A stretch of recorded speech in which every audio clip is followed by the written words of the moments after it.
ఏలూరు జిల్లాలో వైసీపీకి big shock తగిలింది. వైసీపీ మాజీ డిప్యూటీ సీఎం ఆళ్ల నాని నేడు టీడీపీలో చేరనున్నారు. ఉండవల్లిలోని సీఎం చంద్రబాబు సమక్షంలో టీడీపీ కండువా కప్పుకోనున్నారు.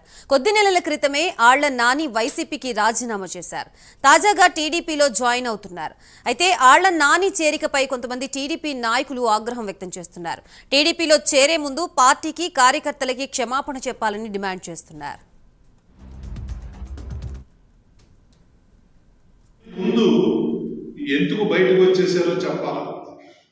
మీరు ఎన్ని ఆస్తులు పాడు చేశారో చెప్పాలి. అక్కడ మీరు 2004లో మీరు పోటీ చేసే ఎమ్మెల్యే అయ్యేటప్పటికి మీకు ఎన్ని ఆస్తులు ఉన్నాయి, మీరు ఈ రోజున ఎన్ని ఆస్తులు కలిగి ఉన్నారు, మీకు వైఎస్ఆర్సీపీ కానీ కాంగ్రెస్ పార్టీ కానీ రాజశేఖర్ రెడ్డి కానీ జగన్మోహన్ రెడ్డి కానీ వాళ్ళ దగ్గర మీరు ఏమి సంపాదించలేదో మీరు చెప్పాలి.